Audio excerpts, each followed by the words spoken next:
Thiruvananthapuram Attakulangara central school കെട്ടിടത്തിന്റെ മേൽക്കൂര തകർന്നു വീണു. സ്കൂൾ ഓഫീസ് മുറി പ്രവർത്തിച്ച കെട്ടിടമാണ് തകർന്നു വീണത്. വിദ്യാർത്ഥികൾ സ്കൂളിൽ നിന്നും മടങ്ങിയതിന് പിന്നാലെയാണ് കെട്ടിടം തകർന്നു വീണത്. അപകടത്തിൽ ആളപായമില്ല. വിവരങ്ങളുമായി അപർണ KS ചേരുന്നു. അപർണ, ഏതായാലും വിദ്യാർത്ഥികളെല്ലാം മടങ്ങിയതിനു ശേഷമാണ് ഇത്തരത്തിൽ മേൽക്കൂര തകർന്നു വീണത്. അതുതന്നെ ഒരു ആശ്വാസകരമായ വാർത്ത തന്നെയാണ്. എന്തൊക്കെയാണ് മറ്റു വിവരങ്ങൾ?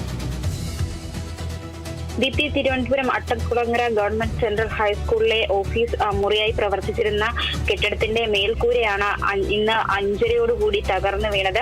ജോലി കഴിഞ്ഞ് ജീവനക്കാർ ഇറങ്ങിയ ശേഷമാണ് ഈ അപകടം സംഭവിച്ചത്. അതുകൊണ്ട് തന്നെ വലിയൊരു ആളഭയമില്ലാതെ തന്നെ ഈ അപകടം കടന്നുപോയി എന്നുള്ളത് തന്നെ ഒരു വലിയ ആശ്വാസമായ കാര്യം തന്നെയാണ്.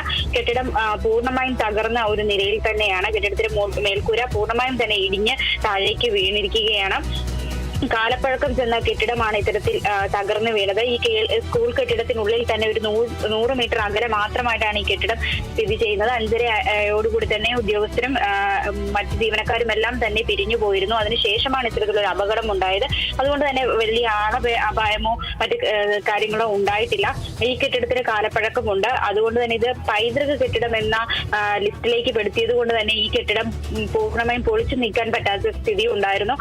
അതുകൊണ്ട് തന്നെ 2019 പൊതുവിദ്യാഭ്യാസ വകുപ്പ് 1,76,00,000 രൂപ ഈ കെട്ടിടത്തിന്റെ നിർമ്മാണത്തിനായി ബഡ്ജറ്റിൽ മാറ്റിവെക്കുകയും 2020 തന്നെ ഈ കെട്ടിടം പുതുക്കി പണിത് ഉദ്ഘാടനം ചെയ്യുന്ന ഒരു സ്ഥിതി ഉണ്ടായിരുന്നു. കേവലം ഒരു 6 വർഷത്തിനിപ്പുറം ഇത് വീണ്ടും തകർന്നു വീണിരിക്കുകയാണ്. 1,76,00,000 രൂപ മുടക്കിയാണ് ഈ കെട്ടിടം നിർമ്മിച്ചത്.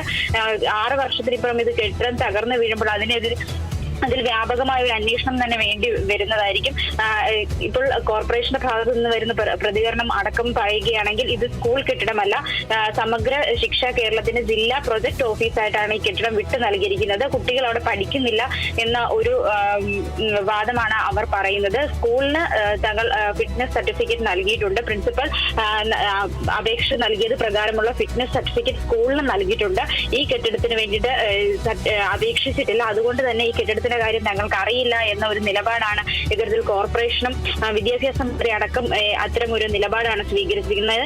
എന്നിരുന്നാൽ കൂടി വിശദമായ അന്വേഷണം നടത്തി അതിനൊരു റിപ്പോർട്ട് വിദ്യാഭ്യാസ മന്ത്രി ആവശ്യപ്പെട്ടിട്ടുണ്ട്. അതിനെ തുടർന്നായിരിക്കും ബാക്കി നടപടികൾ മുന്നോട്ട് പോവുക. എന്തായാലും പൈതൃക പട്ടികയിൽ ഉൾപ്പെടുത്തിയത് കൊണ്ടാണ് ഈ കാലപ്പഴക്കം ചെന്ന കെട്ടിടം പൊളിച്ചു നീക്കാൻ സാധിക്കാതിരുന്നത്. 2019 ഇത്തരത്തിൽ പൊതുവിദ്യാഭ്യാസ വകുപ്പ് 1,76,00,000 രൂപ ഈ കെട്ടിടത്തിന്റെ പുനരുദ്ധാരണത്തിനായി ചിലവഴിച്ചിട്ടുണ്ട്. 2020 ഇതിന്റെ ഉദ്ഘാടനം കഴിഞ്ഞതും എന്നത് ശ്രദ്ധേയമാണ്. അതായത് ഉദ്ഘാടനം കഴിഞ്ഞ് 6 വർഷം മാത്രമാണ് ഇത്തരത്തിൽ കഴിഞ്ഞിട്ടുള്ളത്.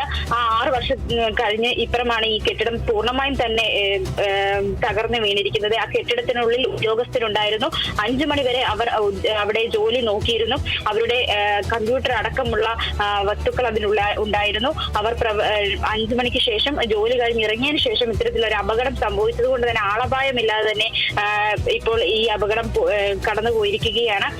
ഏതെങ്കിലും തരത്തിൽ ആളപായം ഉണ്ടായിരുന്നെങ്കിൽ ഇത്തരത്തിലുള്ള ന്യായീകരണങ്ങൾക്ക് അവിടെ ഒരു വഴി ഉണ്ടാകുന്ന സാഹചര്യമല്ലായിരുന്നു ഉണ്ടായിരുന്നത്. എന്തായാലും ഇതിൽ വിശദമായ അന്വേഷണം നടത്തണമെന്ന ആവശ്യമാണ് ഉയരുന്നത്. കൂടാതെ തന്നെ വിശദമായ അന്വേഷണത്തിന് ശേഷം റിപ്പോർട്ട് സമർപ്പിക്കാനും വിദ്യാഭ്യാസ മന്ത്രി ആവശ്യപ്പെട്ടിട്ടുണ്ട്. ശരി, എന്തായാലും തിരുവനന്തപുരം അട്ടക്കുളങ്ങര സെൻട്രൽ സ്കൂളിന്റെ കെട്ടിടത്തിന്റെ മേൽക്കൂരയാണ് തകർന്നു വീണത്. സ്കൂൾ ഓഫീസ് മുറി പ്രവർത്തിച്ച കെട്ടിടമാണ് തകർന്നു വീണത്. ഏതായാലും സംഭവത്തിൽ ആളപായമില്ല. അപർണ KS വിവരങ്ങൾ നൽകിയത്.